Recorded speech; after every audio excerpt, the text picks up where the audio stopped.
Baik, bismillahirrahmanirrahim. Assalamualaikum warahmatullahi wabarakatuh, Bapak Ibu dan sahabat-sahabat sekalian.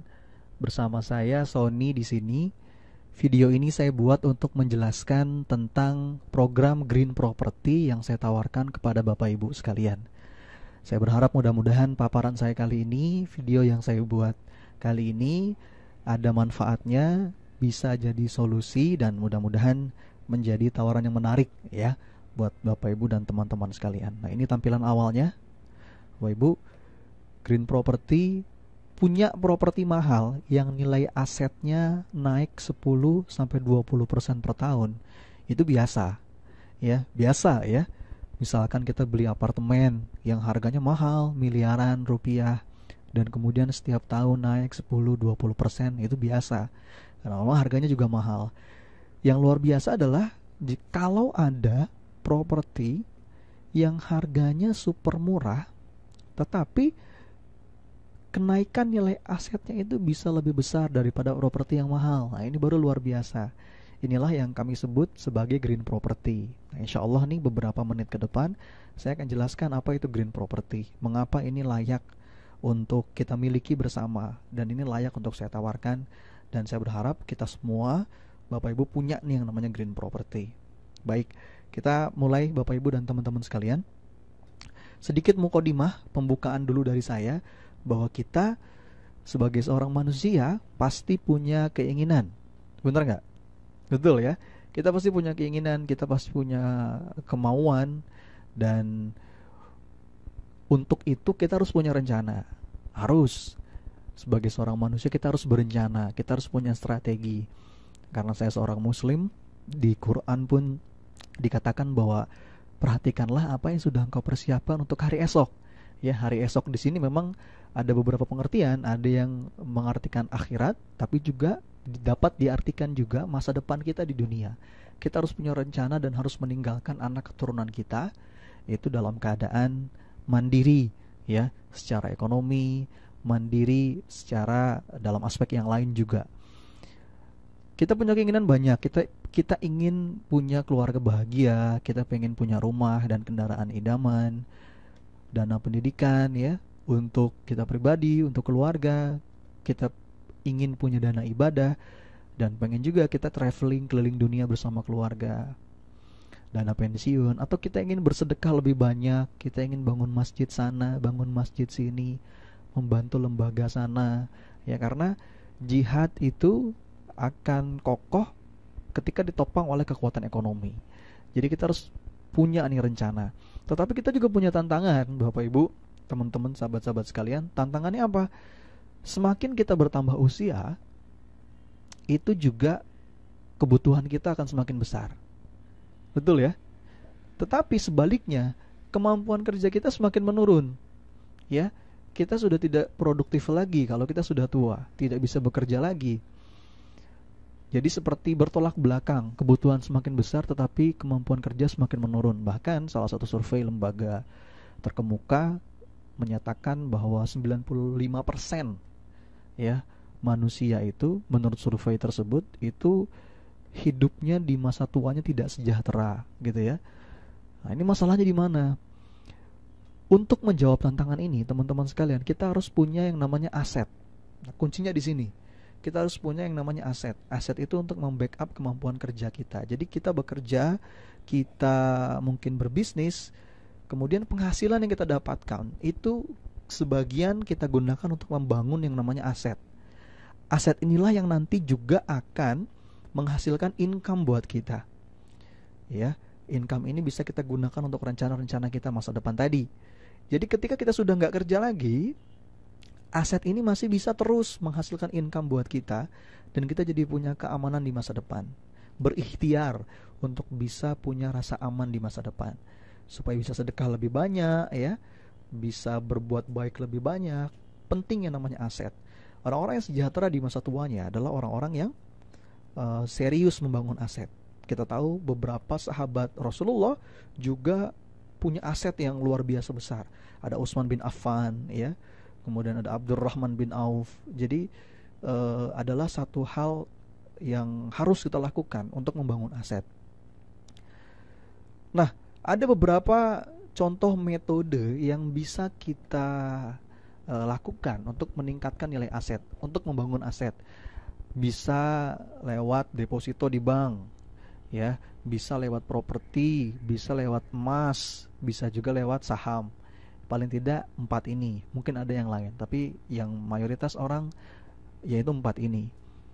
Dan setiap metode tadi itu punya keunggulan dan punya kekurangan masing-masing. Ya, deposito, properti, emas, saham itu juga masing-masing punya karakteristiknya. Nah, di sini saya akan mengajak Bapak Ibu sekalian dan teman-teman untuk fokus pada satu metode, yaitu di properti. Ya. Karena apa? Karena faktanya semua orang kaya, semua orang yang punya kekuatan finansial itu pasti bermain dan punya properti. Ya, sahabat-sahabat Nabi juga punya properti. Ya, Utsman bin Affan, bahkan Umar bin Khattab dalam salah satu literatur dikisahkan punya properti banyak sekali. Ya, dan ini untuk menopang dakwah. Konglomerat dunia itu selalu mengembangkan propertinya di mana-mana. Bahkan tidak sedikit juga yang punya bisnis properti. Ada di sini ada fotonya Pak Ciputra dan lain-lain ya. Tetapi tantangannya, kira-kira apa kalau kita mau mengembangkan aset dengan properti? Modalnya besar, betul nggak? Ya, ini bukan hanya ratusan juta, tetapi juga miliaran rupiah. Kemudian juga kita harus punya kemampuan untuk menganalisa lokasi yang strategis. Hati-hati, ya. Beli properti itu harus ada ilmunya. Dan semakin terbatasnya lokasi yang strategis, kalaupun ada yang strategis, pasti juga semakin mahal harganya. Jangan sampai kita beli properti nggak pakai ilmu, akhirnya kita kena resiko yang ini. Kalau beli properti nggak pakai ilmu ya, harga dapatnya mahal, udah gitu nilainya naiknya lama, jualnya susah. Nah, ini resiko kalau kita beli properti nggak pakai ilmu. Saya pernah diceritakan oleh salah seorang sahabat, ada sahabat saya yang beli properti tapi nggak pakai ilmu. Pokoknya beli aja. Ada tanah yang dijual di sana beli, tanah yang dijual di sana beli. Dia nggak pakai ilmu. Akhirnya apa? Tanahnya di mana-mana, aset propertinya di mana-mana. Tetapi keadaannya tetap aja sulit secara ekonomi. Pinjam sana, pinjam sini. Karena ketika mau jual itu susah. Ya. Ketika mau jual susah. Jadi harus ada ilmunya kalau kita mau mengembangkan aset dengan properti. Nah, untuk menjawab tantangan ini, ada satu yang kita sebut dengan green property, teman-teman. Green property itu apa? Green property itu kita punya aset properti, tetapi bukan dalam bentuk tanah dan bangunan, melainkan dalam bentuk tanah dan pohon atau kayu, ya, aset dalam bentuk kebun. Nah, ini properti yang sepanjang sejarah tidak pernah turun harganya dan potensi hasilnya miliaran rupiah. Modalnya relatif sedikit sekali. Nah, ini banyak orang yang belum tahu bahwa ternyata dengan menanam pohon itu bisa menghasilkan keuntungan yang luar biasa. Itu bisa meningkatkan nilai aset kita menjadi luar biasa. Ya, maaf. Baik. Nah, mengapa kita harus memiliki aset green property, Bapak Ibu teman-teman sekalian? Ada banyak hal. Yang pertama, ini karena kita sedang erat kaitannya dengan bisnis perkayuan. Bisnis berkayuan, Bapak Ibu, di zaman ini itu momentum yang sangat luar biasa. Kenapa? Karena adanya ketidakseimbangan antara permintaan dan ketersediaan. Adanya ketidakseimbangan antara supply dan demand. Permintaannya tinggi, kebutuhannya tinggi dan terus-menerus lagi ya. Sedangkan supply-nya sangat rendah. Nah, ini kan peluang yang sangat luar biasa kalau kita jeli melihat ini. Green property adalah berkaitan dengan bisnis perkayuan.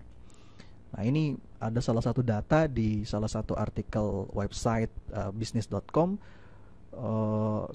Satu pabrik saja ini ya. Satu pabrik di Tasikmalaya itu memproduksi 69 juta kubik kayu ya per tahun, atau sekitar 191 ribu kubik per hari. Bayangkan, demand-nya besar sekali.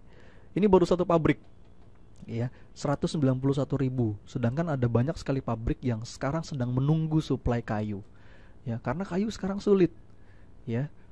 Makanya harga kayu dari tahun ke tahun itu nggak pernah turun, naik terus ya, karena ya tadi ada ketidakseimbangan antara supply dan demand. Bapak Ibu sekalian. Nah, mengapa kok bisa sih industri kayu ini selalu kurang? Ya karena ini, untuk menumbuhkan kayu itu butuh waktu paling sedikit 5 tahun. Lama. Sedangkan untuk menghabiskannya, dalam tanda kutip ya, menghabiskan untuk memproduksinya di pabrik, itu paling hanya butuh waktu beberapa jam. Nah, inilah yang menyebabkan suplai kayu selalu kurang, teman-teman. Ini 5 tahun di Indonesia. Ya kalau kayu Indonesia cuacanya sangat mendukung untuk pertumbuhan kayu. Kalau di Eropa, di negara-negara tertentu itu untuk bisa tumbuh besar itu butuh waktu 20 tahun bahkan lebih. Ya. Nah, ini sebuah peluang yang luar biasa menurut saya. Baik, Bapak Ibu sekalian. Nah, harga kayu cenderung meningkat setiap tahunnya. Dari mana datanya? Oh, banyak. Teman-teman Bapak Ibu nih bisa melihat langsung di website di www.itto.int. Itu lembaga internasional ya, International Tropical Timber Organization. Ini market kayu dunia, selalu merilis harga kayu dari tahun ke tahun. Di sini kita bisa lihat bahwa harga kayu itu cenderung naik dari tahun ke tahun. Ini kita punya dua data pada tahun 2009. Ini kayu domestik ya, plywood Indonesia Log itu kisaran 187 US dollar. 2014 itu naik core lognya, ini core lognya ya, 2009 169, 2014 itu sudah di 210. Kenaikan yang cukup jauh. Kemudian untuk ekspornya tahun 2009 itu untuk yang 9 mm ada di harga 251 ya, sedangkan 2014 sekarang sudah 370. Jelas sekali ini kenaikan yang cukup signifikan. Kenapa bisa seperti ini? Kembali lagi, suplainya sedikit, permintaannya banyak. Jadi harga kayu adalah sebuah komoditi yang sepanjang sejarah tidak pernah turun, tapi naik dan naik. Untuk pasar domestik juga harganya selalu naik. Ini salah satu contoh ya, pohon jabon yang menjadi green property yang sama-sama kita kembangkan nanti. Pohon jabon ini harganya 800.000 untuk yang diameter 25 sampai 29. Ya, kalau yang di atas itu bisa di harga 1 juta bahkan sampai 1,2 juta. Ya, ini harga hari ini, harga tahun 2013 bahkan. Ini kwitansinya 2013. Harga hari ini sudah pasti di atas 800.000. Kemarin beberapa sahabat, beberapa kawan yang sudah panen itu per kubiknya sampai 1,2 juta bahkan. 1,1 sekian, kira-kira 1,2 juta. Jadi ini menunjukkan bahwa harga kayu itu dari tahun ke tahun selalu naik, teman-teman Bapak Ibu sekalian. Nah, ini saya akan menggambarkan potensi panen ya, keuntungan hasil yang kita dapatkan ketika kita memiliki green property. Misalkan kita beli green property yang 1 hektar. Ya, ini contoh. 1 hektar itu harganya sekitar 242 jutaan. Nah, kalau kita beli properti ini, teman-teman Bapak Ibu, kira-kira 240 juta tuh dapat nggak? Apartemen misalnya, dapat nggak? Enggak ya? Atau bahkan rumah saja, itu di Jakarta, itu sudah 300 juta ke atas. Kalaupun ada rumah yang sangat-sangat sederhana ya, RSS itu ya. Tapi kalau green property dengan harga 240-an juta itu kita sudah dapat 1 hektar. Ya, 1 hektar. Dan jumlah pohonnya 756 pohon nanti yang kita dapatkan, Bapak Ibu. Nah, green property ini baru bisa kita panen itu setelah 5 tahun. Ya, setelah 5 tahun. Oke lah, kita pakai di sini ada tiga asumsi harga. Yang pertama asumsi rendah, asumsi sedang, dan asumsi tinggi. Asumsi rendah, misalkan kita anggap saja 5 tahun ke depan ya, ini sudah ekspektasinya sudah rendah sekali. Kita anggap 5 tahun ke depan ini harganya 600.000 per pohon. Sekarang saja sudah 800.000 yang kecil ya. Asumsi tinggi sedangnya 800.000, asumsi tingginya 1 juta per pohon. Kita anggap saja 3 harga. 5 tahun 5 sampai 6 tahun ke depan itu kita bisa panen kalau harganya rendah saja itu sekitar 317.500.000 ya. Ini bagi hasil 70%. Kita kerjasama dengan pemilik lahan. Jadi kita green property-nya hak guna lahan. Kita kerjasama dengan yang punya lahan selama 10 tahun. Lalu kita bagi hasilkan. Ya, jadi sistemnya ini sudah tersertifikasi syariah oleh Majelis Ulama Indonesia. Halal insya Allah Bapak Ibu. Jadi dari 100%, 20%-nya untuk pemilik lahan, 10%-nya untuk pengelola, dan kita pemilik pohon itu dapat 70%. Dengan harga rendah saja itu kita dapat sekitar 317 juta. Kemudian green property ini adalah yang kita tanam ini tanaman hutan. Jadi tanpa harus ditanam lagi, ketika sudah ditebang, sudah dipanen, itu dia bisa tumbuh lagi. Tumbuh tunas dan dia bisa tumbuh lagi. Jadi 5 tahun kemudian itu bisa kita panen lagi. Nah, ini kalau harga sedang itu di harga 423 juta, harga tinggi di 529 juta. Paham ya Bapak Ibu sekalian? Ini hasil panen kita. 4-5 tahun kemudian yang tadi saya bilang tumbuh lagi, kerjasama kita selama 10 tahun, jadi kita bisa mendapatkan hak itu 2 kali panen ya. Di panen yang kedua itu bagi hasilnya 50% buat kita, kemudian 35% buat pemilik lahan, dan 15% buat pengelola. Kita dapat harga rendah itu 226.800 ya. Kalau harganya rendah, kalau kita anggap saja harganya 600.000 per pohon. Ya, padahal harga ini hari ini itu 1 jutaan kira-kira per pohon. Jadi total yang kita dapatkan itu 544 juta. Naik 2 kali lipat. Ya, dalam jangka waktu 10 tahun. Teman-teman, ini instrumen investasi yang menurut saya menarik sekali. Ya, modalnya 242 juta naik jadi 544 juta. Ya. Dan ini asumsi harga rendah. Kalau asumsi harga sedang itu sekitar di 300 juta, totalnya kita dapat 752 juta. Kalau asumsi harga yang tinggi itu sekitar 900 jutaan. Ya, 4 kali lipat kurang lebih. Jadi satu potensi panen keuntungan yang luar biasa. Pertanyaannya adalah kita sudah punya pohon belum? Ini bukan angan-angan, tetapi ini harga kita hitungnya berdasarkan harga kayu, harga pohon per hari ini. Ya. Bahkan dengan beberapa kondisi dan kemungkinan bisa jadi 5 tahun ke depan, 10 tahun ke depan harganya jauh naik berlipat-lipat dari harga hari ini, teman-teman Bapak Ibu sekalian. Ya, itu dia. Ini menteri menjamin green property paling menguntungkan. Ini Menteri Kehutanan. Ini artikel dari Detik Finance belum lama, Agustus 2014 kemarin, bahwa Menteri Kehutanan tuh sangat mendukung bisnis kehutanan, bisnis green property ya, bisnis menanam pohon. Karena risikonya sangat minim. Ya, risikonya sangat minim. Tanah Indonesia itu punya sinar matahari sepanjang tahun. Sehingga bisa panen 5 tahun. Di Eropa itu bisa bahkan 100 tahun di sini datanya.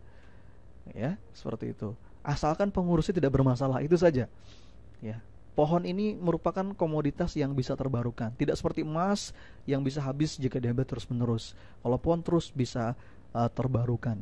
Ini menteri yang berbicara. Kemudian kemarin ada acara di Konferensi Asia Afrika ya.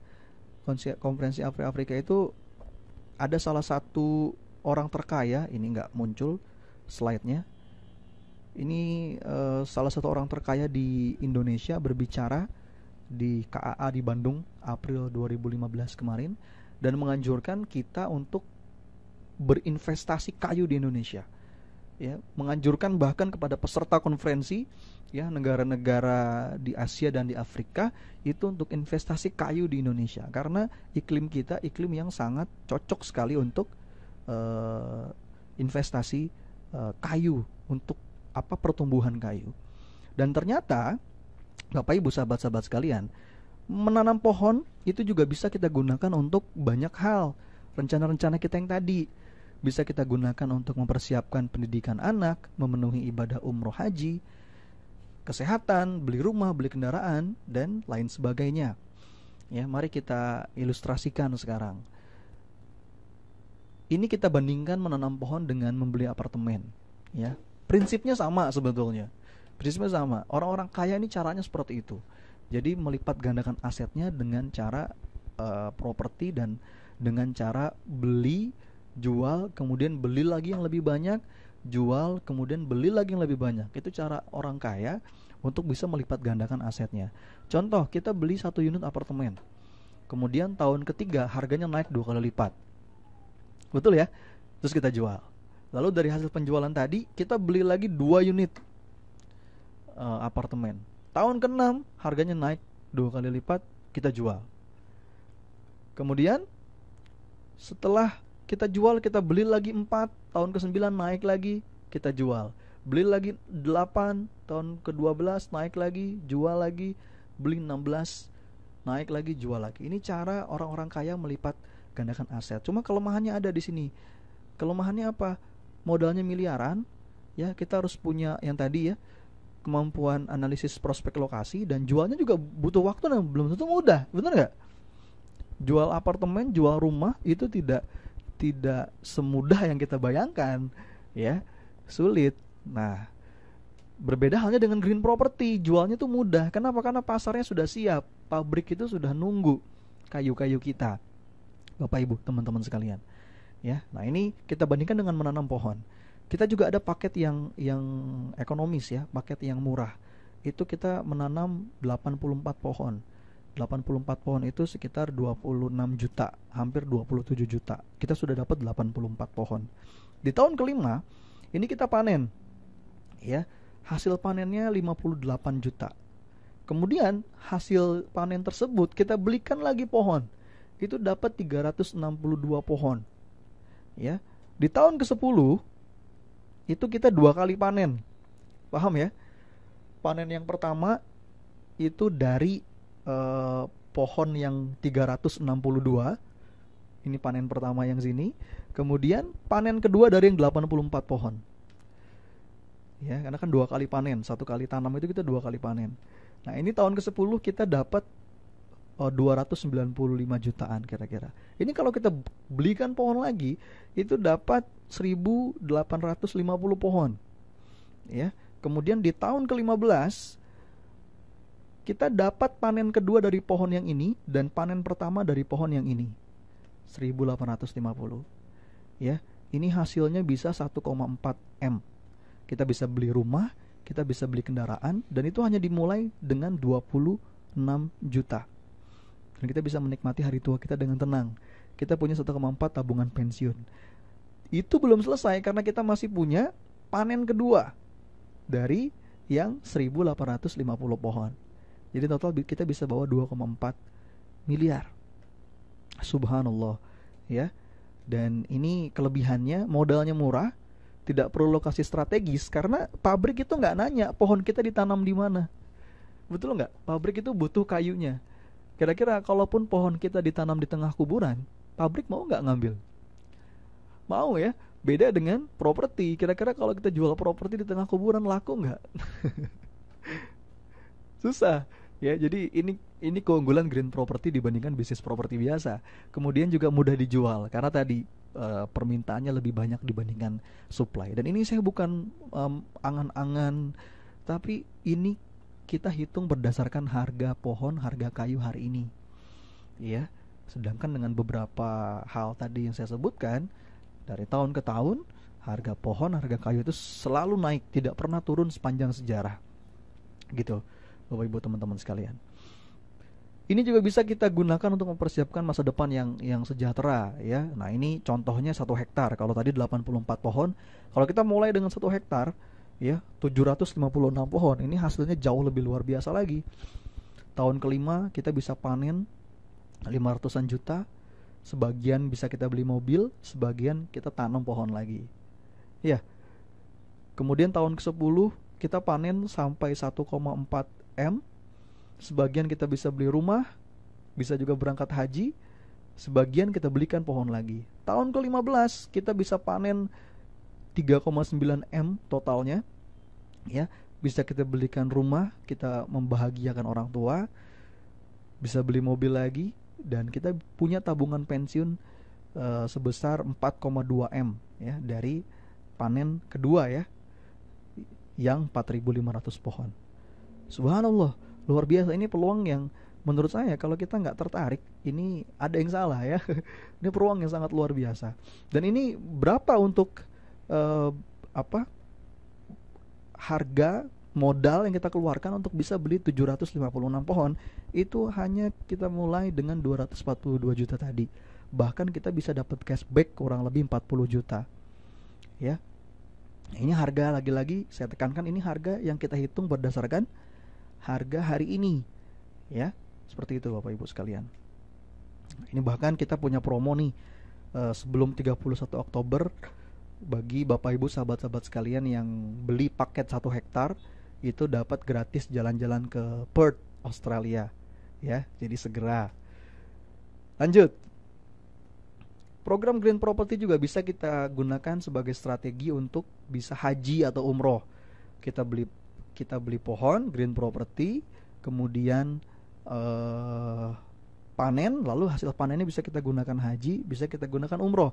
Kalau umroh mungkin banyak ya, sudah banyak, tetapi yang jarang saya menemukan beberapa kawan-kawan yang sering umroh tetapi tidak ada niatan untuk haji, padahal ini adalah salah satu kewajiban yang harus kita penuhi ya, salah satu rukun Islam. Bapak Ibu sekalian, gimana strateginya? Kita punya strategi bisa haji plus dengan membeli Green Property, teman-teman. Ini harga paket haji plus tuh sekarang kira-kira 8.500 US dollar ya. Nah, kita cukup bayar 4.000 saja. Untuk apa 4.000 itu? Untuk membeli porsi UNH plus tanpa nunggu panen tuh. Ya. Dan ditambah 31,5 juta untuk beli 150 pohon. Kemudian setelah 5 tahun kita bisa panen itu sekitar 105 juta dan ini bisa kita gunakan untuk melunasi haji plus. Ya. Lalu sisanya kita belikan pohon lagi, dapat lagi 250 pohon, tahun ke-10 kita panen lagi. Tahun ke-15 kita panen lagi dan jumlah total uang yang kembali kalau dihitung-hitung itu sekitar 375 juta dan kita mulai hanya dengan 31,5 juta plus 4.000 US dollar ya. Berangkat haji 5 tahun ke depan ya, setelah panen tadi, panen yang pertama, lalu uang yang kembali 350 juta. Dan sepanjang kita menunggu panen atau setelah kita berangkat kita mendapatkan pahala sedekah.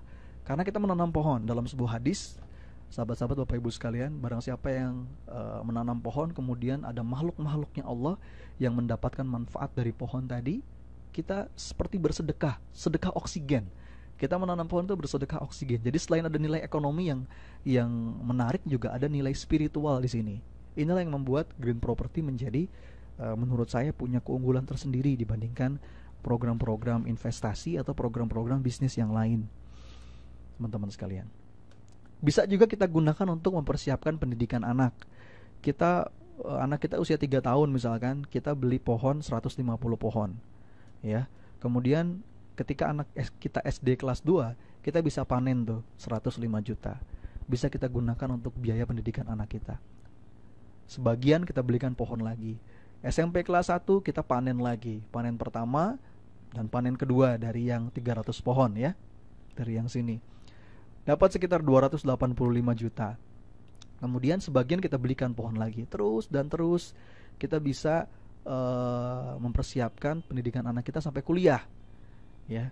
Ini menarik sekali buat Bapak Ibu yang masih punya anak berusia 3 tahun ya. Termasuk buat saya pribadi ini Bapak Ibu, anak saya ketika video ini dibuat masih berusia 3 bulan. Jadi kenapa saya semangat sekali untuk menawarkan Bapak Ibu untuk milikilah Green Property, karena ini salah satunya. Kita bisa punya uang total itu 2,6 M untuk biaya pendidikan dan modal masa depan anak kita. Karena kita harus, salah satu perintah dari agama kita adalah kita harus mempersiapkan anak keturunan kita menjadi anak keturunan yang kuat. Ya, seperti itu. Dan ini berapa modalnya? 31 juta untuk beli 150 pohon. Dan kita bisa dapat 4,1 M. Ya, subhanallah. Menarik sekali Bapak Ibu, teman-teman sekalian. Dan Mas, saya belum punya uangnya misalkan. 1 hektar itu mahal Mas, 240 juta. Atau tadi juga yang 150 pohon yang harganya 31 juta juga mahal. Kita punya paket-paket ekonomis Bapak Ibu. Itu Green Property ini kita jual, ada paket yang minim sekali mulai dari 3,8 juta. Bayangkan, 3,8 juta kita bisa punya yang namanya Green Property. Ya, itu 12 pohon. Tapi ini kalau kita gulung, ya, panennya kita belikan pohon lagi, panennya kita belikan pohon lagi, nyampe juga Pak, Bu, ke angka miliaran rupiah. Subhanallah. Dan ini kita mulai dari 3,8 juta. Ya, 12 pohon kita gulung lagi. Ya, ini satu hal yang menarik. Jadi dengan modal 3,8 juta kita juga sudah bisa punya green property, Bapak Ibu sekalian. Ya. Beberapa kawan-kawan saya mahasiswa, ada beberapa orang yang begitu saya tawarkan langsung tanpa pikir panjang beli ya green property ini. Baik. Nah, ini prediksi harga yang tadi kita hitung bareng-bareng nih, itu diperkirakan akan terus meningkat karena kebijakan lingkungan yang semakin melindungi hutan alam. Pemerintah, bahkan lembaga dunia, PBB itu sekarang sudah mulai nih melindungi hutan karena adanya global warming yang pemanasan global ya, yang sudah lagi tidak bisa dianggap sepele sekarang. Jadi ada aturan yang keras, tidak boleh lagi nebang hutan. Nah, lalu industri dari mana? Padahal kayu adalah kebutuhan, salah satu kebutuhan yang banyak dibutuhkan, tinggi kebutuhannya. Dan oleh karena itu kayu akan menjadi barang langka dan mahal. Ya. Jadi diperkirakan tahun-tahun berikutnya akan lebih mahal harganya daripada yang kita perhitungkan tadi. Bahkan ini ada program pemerintah, ini Bapak Zulkifli Hasan ya, salah satu Menteri Kehutanan Indonesia periode lalu ya, ketika Pak SBY. Ini punya kebijakan Pak Zulkifli ini, dan sampai sekarang diteruskan kebijakannya untuk menurunkan emisi ya, karena salah satu penyebab pemanasan global adalah tingginya jumlah karbon dioksida, emisi yang tinggi. Pemerintah punya program yang pertama menghentikan izin penebangan pohon dari hutan, pelestarian lahan gambut, melakukan penanaman besar-besaran, dan industri kayu itu tetap dikembangkan. Dari mana kayunya? Dari kayu yang berasal dari hutan tanaman. Nah, ini program kita, program Green Property itu adalah program hutan tanaman yang ternyata juga punya nilai ekonomi yang menggiurkan, ya, nilai ekonomi yang menggiurkan. Itu bahkan ini di salah satu surat kabar besar di Jawa Barat menyatakan industri hutan tanaman di Pulau Jawa itu maju pesat, ya, maju pesat. Jadi ini yang akan membuat permintaan atau demand kayu semakin besar. Ini peluang buat kita. Nah, kita bandingkan green property dengan properti pada umumnya. Green property punya keunggulan yang lebih dibandingkan properti pada umumnya. Kita lihat tadi kenaikannya cukup besar ya. Kemudian tidak butuh lokasi yang strategis. Harganya sama kalau green property. Ada standarnya kalau kayu itu, ya. Tadi di ittto.int. Sedangkan kalau properti itu butuh lokasi yang strategis. Ya. Butuh kemampuan menilai prospek lokasi. Kalau green property nggak perlu. Sepanjang sejarah harganya naik terus. Properti juga sama sih naik terus, tapi berbeda-beda di tiap tempat. Ya, dan menjualnya juga tidak mudah. Sedangkan kalau properti menjualnya mudah karena pasarnya sudah terbentuk. Kalau properti pada umumnya katanya jodoh-jodohan, ya. Menjual rumah, menjual apartemen, menjual tanah itu jodoh-jodohan katanya. Kemudian modalnya besar kalau kita mau main properti pada umumnya. Kalau green property modalnya kecil. Bisa dimulai dari 20-an juta, bahkan tadi ada yang pakai 3,8 juta untuk beli 12 pohon.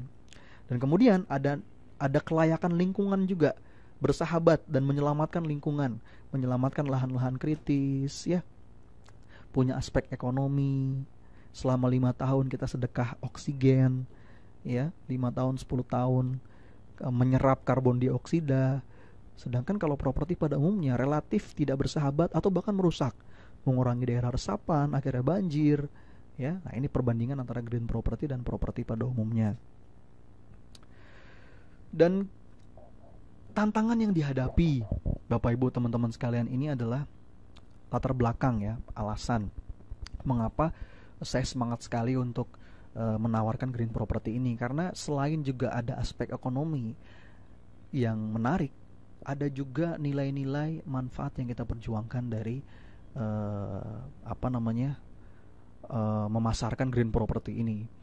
Yang pertama, tingginya penyumbang emisi gas karbon. Ini dari International Organization Motor Vehicle ya. Jadi organisasi kendaraan bermotor dunia itu merilis data pada tahun 2012 itu produksi kendaraan bermotor mencapai 84 juta unit per tahun, bayangkan. Atau sekitar 234 ribu unit per hari. Di Jakarta atau di kota-kota besar Indonesia, kita sudah bisa lihat ya, motor sekarang banyak sekali berseliweran, belum lagi mobil. Polusi udara begitu tinggi, karbon dioksida begitu tinggi, teman-teman Bapak Ibu. Ya, bahkan Al Gore, salah satu aktivis lingkungan, calon presiden Amerika yang dikalahkan oleh George Bush, beliau menyatakan bahwa 14 tahun terakhir ini menjadi lonjakan jumlah karbon dioksida yang begitu besar. Ada filmnya, judul filmnya Inconvenient Truth ya. Saya sarankan Bapak Ibu untuk nonton sekali, bahwa ini adalah peristiwa yang tidak bisa kita diamkan, harus ada tindakan, karena kalau tidak planet kita akan hancur. Makin panas, planet kita akan hancur. Bumi ini dalam kondisi kritis jikalau kita tidak segera berbuat. Salah satunya adalah dengan menanam pohon sebanyak-banyaknya. Oke. Nah, sebetulnya Allah, Tuhan kita sudah menyiapkan mekanismenya bagaimana gas karbon dioksida ya, emisi itu bisa dikonversi menjadi oksigen. Dengan apa? Dengan hutan. Tetapi masalahnya sekarang hutan itu semakin lama semakin hilang. Ini ada gambarnya ya. Di Kalimantan itu hutan semakin lama semakin hilang. Menurut Global Change itu 16 juta hektar itu hutan menghilang setiap tahunnya. Jadi ini satu kondisi yang memprihatinkan ya. Bahkan Indonesia, negara kita tercinta, itu pernah mendapatkan rekor dari Guinness World Records sebagai perusak hutan tercepat. Saya nggak tahu ini penghargaan atau penghinaan ya, karena Indonesia berhasil dalam tanda kutip ya menghilangkan hutan sebesar 51 km persegi per hari. Masya Allah ya. Makanya tidak heran ketika dunia sekarang serius sekali untuk melindungi hutan. Pemerintah kita juga seluruh ya negara maju, negara berkembang kompak untuk bersama-sama melindungi hutan, bahkan menyerukan untuk menanam besar-besaran. Bapak Ibu sekalian, sekarang kita di mana-mana sering kali melihat slogan go green, ya, go green, menyerukan untuk hidup ramah lingkungan, menanam pohon, karena memang kondisi ini kondisi yang kritis, tidak bisa dianggap sepele lagi saat ini. Bahkan ini ada satu buah artikel di Yahoo News, itu para ilmuwan berkumpul di Los Angeles, California, bahwa menurut secara teori ya, perhitungan mereka, bumi ini akan hancur ketika CO2 di udara mencapai 565 gigaton. Sedangkan cadangan bahan bakar minyak dunia itu bisa menghasilkan 2.700 gigaton. Beliau menyatakan secara matematis sederhana, angka 565 ini bisa tercapai dalam waktu 16 tahun kalau tidak ada tindakan. Jadi ini sebuah kondisi yang serius ya. Nah, ini green property ini harus kita pasarkan bareng-bareng. Salah satu upaya untuk menyelamatkan bumi kita juga. Selain ada aspek ekonomi yang juga menarik, Bapak Ibu sekalian. Ada lagi ini salah satu peristiwa ya, kejadian ada di Pakistan, ada di India. Gelombang hawa panas itu telah menewaskan ribuan jiwa, teman-teman. Ya, subhanallah, itu terus terang saya pun baru tahu. Ternyata sedemikian hebatnya pengaruh dari pemanasan global. Kita pun berasa lah ya, teman-teman di Jakarta atau teman-teman yang ada di Bandung, itu dulu waktu zaman SMP ya, kita kalau pagi-pagi ngomong itu masih keluar istilahnya kabut dari mulut ya, keluar berasap gitu kalau kita ngomong. Sekarang ya boro-boro ya, jam 6 jam 7 saja sudah panas ya, apalagi di Jakarta, di Surabaya. Terasa sekali perubahan cuaca yang begitu besar karena memang efek karbon dioksida yang semakin banyak. Industri-industri, kendaraan bermotor, ya, perusahaan-perusahaan minyak, ini luar biasa parah ternyata dampaknya. Di Inggris, ya, di Perancis juga ini global warming sudah membunuh 14.000 orang lebih. Teman-teman Bapak Ibu, mungkin ini terlihat berlebihan, tapi nggak ada yang dilebih-lebihkan. Memang inilah yang terjadi, ya. Teman-teman yang serius mempelajari hal ini pasti sepakat dengan apa yang saya sampaikan, bahwa ini persoalan serius. Untuk itu perlulah satu usaha kreatif, menggerakkan masyarakat. Karena kalau kita hanya melibatkan PBB misalkan, lembaga sosial misalkan, atau lembaga pemerintahan, itu susah, harus ada keterlibatan dari masyarakat. Nah, permasalahannya masyarakat itu nggak mau bergerak. Ya, ini karakter masyarakat Indonesia lah khususnya ya, nggak mau bergerak ketika tidak melihat ada keuntungan dari apa yang dilakukan. Oke, saya mau hidup ramah lingkungan, oke saya mau menanam pohon, tetapi keuntungan buat saya apa, kan gitu, manusiawi, jiwa-jiwa pedagang kan kayak gitu ya. Oleh karena itu kita harus harus syiarkan nih, kita harus pasarkan bahwa ternyata ada juga loh keuntungan secara ekonomi yang kita dapatkan kalau kita mau menjaga kelestarian lingkungan. Ya, seperti yang tadi saya sampaikan. Nah, ini ada 8 kota besar dunia yang terancam tenggelam. Jakarta juga salah satunya. Masya Allah. Kita tahu ya, es di kutub utara pun ternyata sudah mencair dan lebih cepat dari dugaan kita, dugaan para ilmuwan sebelumnya, karena efek dari pemanasan global, Pak Ibu. Jadi selain manfaat ekonomi, ada juga manfaat-manfaat lain ketika kita memiliki, menanam, dan memasarkan green property. Ada manfaat untuk lingkungan dan kehidupan, mencegah banjir, erosi, menyelamatkan lahan kritis, mengurangi dampak global warming karena pohon yang kita tanam itu bisa menyerap CO2, ya, bisa menyerap CO2 itu cukup besar, ya, cukup banyak.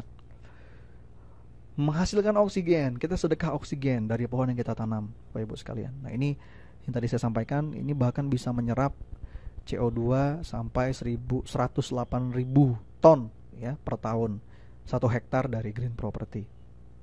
Ya, kemudian apalagi, ini bahkan gerakan kita ini didukung oleh Menteri Lingkungan Hidup periode lalu ya, periode Pak SBY.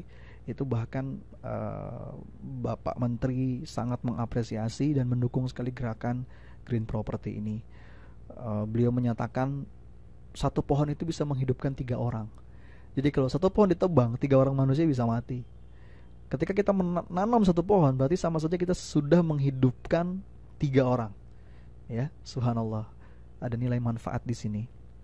Kemudian berikutnya apalagi? Manfaat sosial, memberdayakan masyarakat, ya, karena kita juga melibatkan masyarakat daerah. Kita menanam pohon ini di daerah-daerah pedesaan ya, karena kalau di kota udah susah lahannya. Kita melibatkan masyarakat daerah untuk bareng-bareng mengelola hutan, tanaman, green property yang kita tanam bareng-bareng, ya.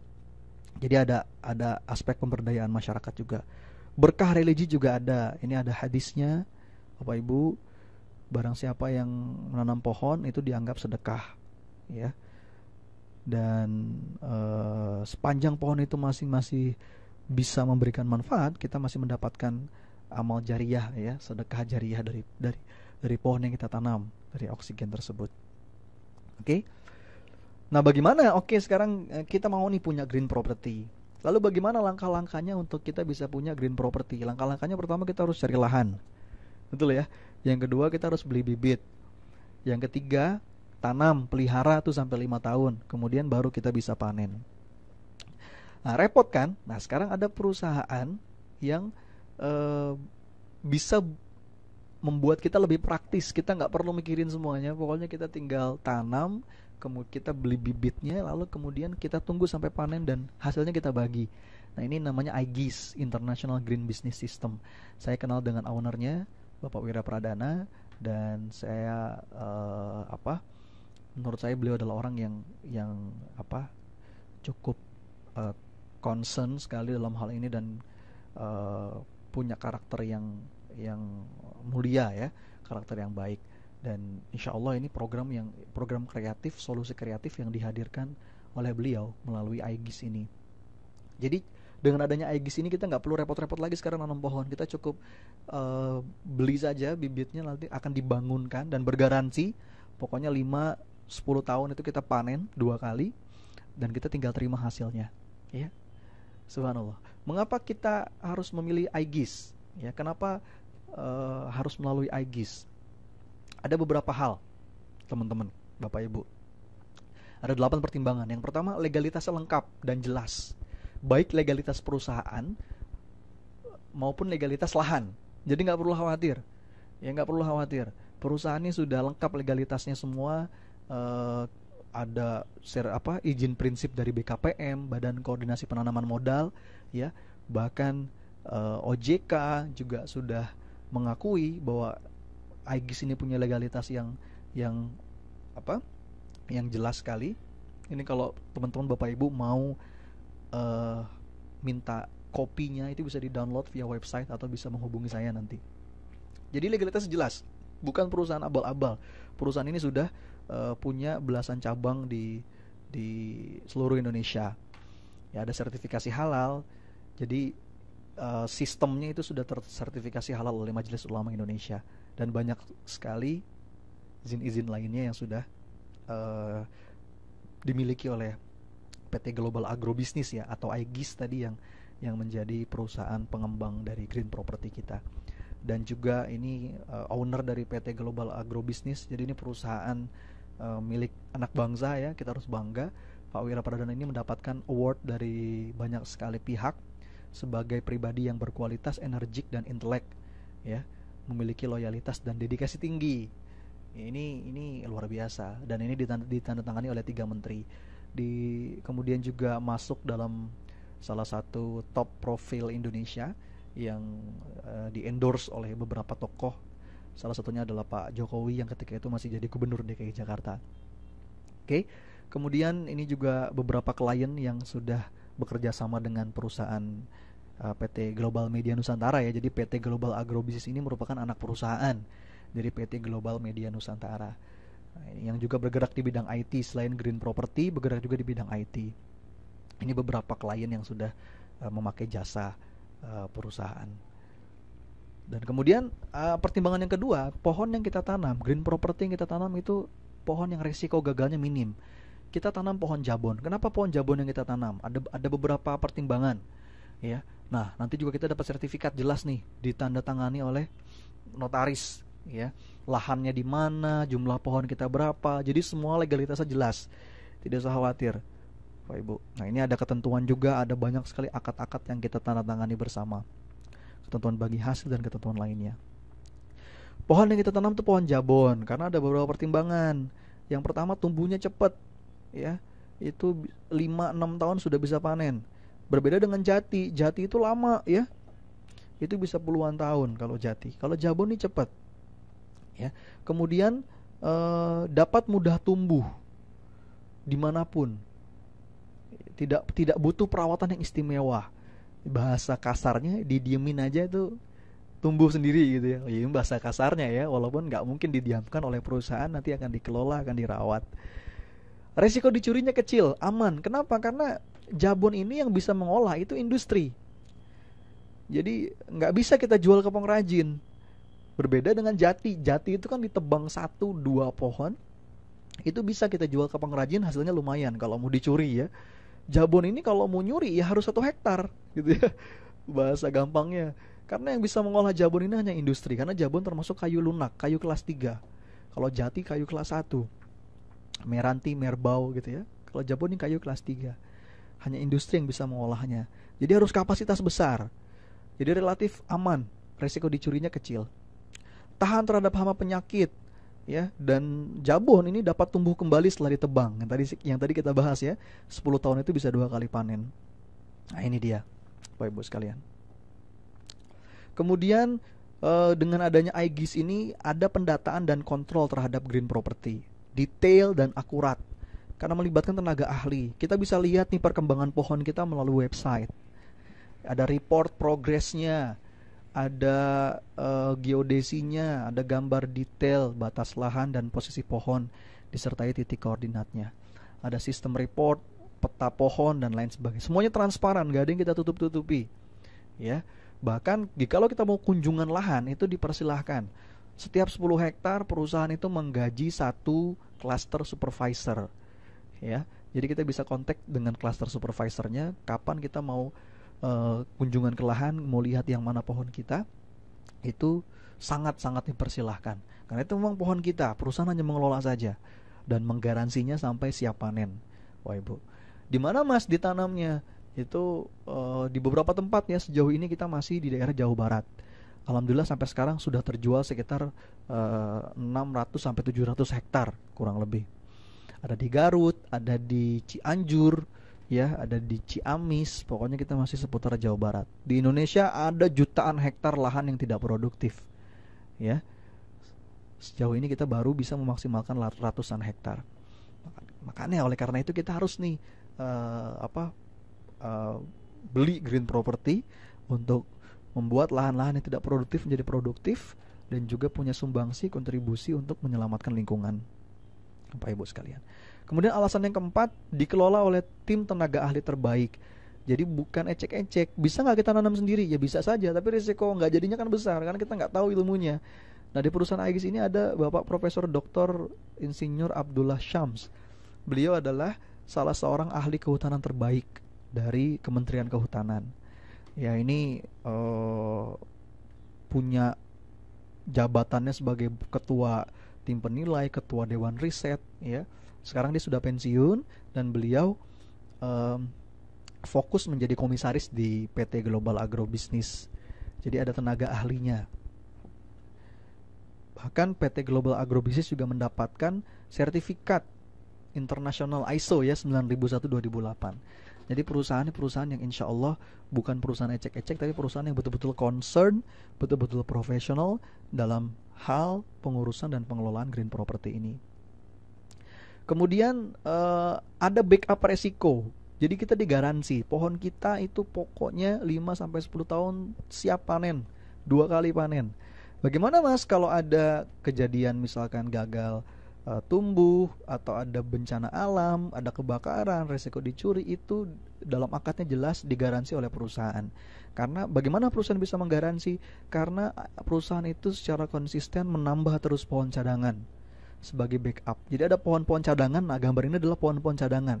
Ini pohon pribadi yang dimiliki oleh perusahaan, ya, bukan pohon customer. Jadi ketika pohon kita bermasalah, itu diganti dari pohon-pohon ini. Nah, sampai sekarang itu sudah ada banyak sekali pohon cadangan sampai hampir 100%. Ya, jadi kalau misalkan pohon customer Aegis ini ada sekian ratus ribu misalkan, atau sekian ribu, maka Aegis juga punya jumlah pohon yang sama sebagai backup green property, backup pohon yang kita miliki. Jadi ini. Kemudian produk kayu juga bisa punya nilai tambah ketika kita olah lebih lanjut. Nah, ini foto ketika panen pertama itu pada Desember 2012. Panen pertama Aegis ya, customer Aegis. Ini dia. Dan ini bisa kita tambahkan nilainya ketika kita kelola. Misalkan kalau hasil panennya kita ubah menjadi sound timber, ini harganya jadi naik. Kita ubah jadi veneer, naik. Kita ubah jadi barcore, naik. Diubah lagi jadi engineering wood, lebih tinggi lagi harganya. Bapak Ibu sahabat-sahabat sekalian. Jadi ini merupakan antisipasi kepastian harga. Jadi nggak usah khawatir apakah nanti harganya 5 tahun 10 tahun ke depan akan turun. Banyak sekali hal yang bisa kita lakukan untuk menjamin harga pohon kita tetap tinggi. Salah satunya adalah dengan diolah terlebih dahulu untuk meningkatkan nilai jualnya. Nah, itu Bapak Ibu sekalian. Kemudian faktor alam juga ini sangat kondusif ya.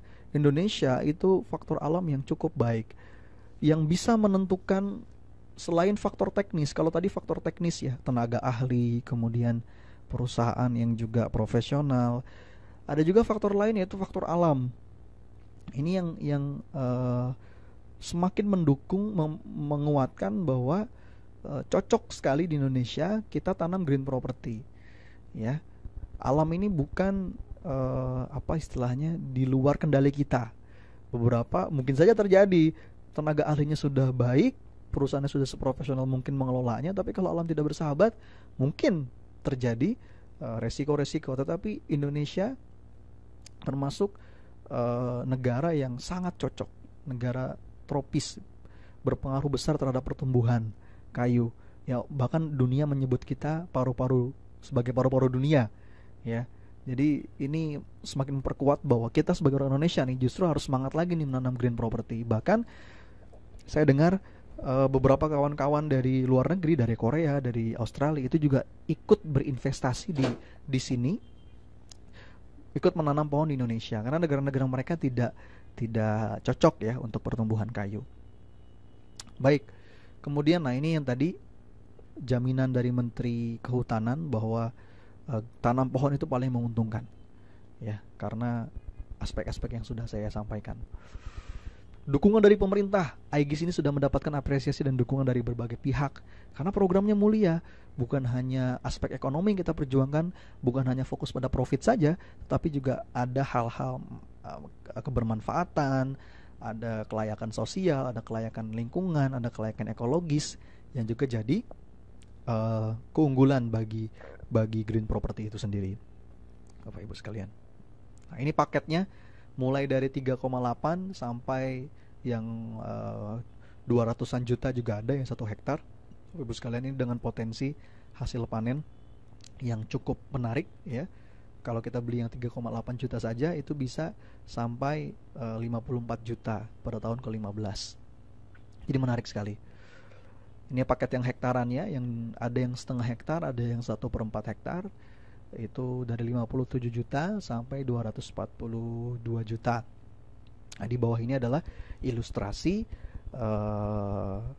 panen yang bisa kita dapatkan. Oke, ini juga ada paket religi ya. Tadi yang untuk pergi haji, umroh ya. Ini dia.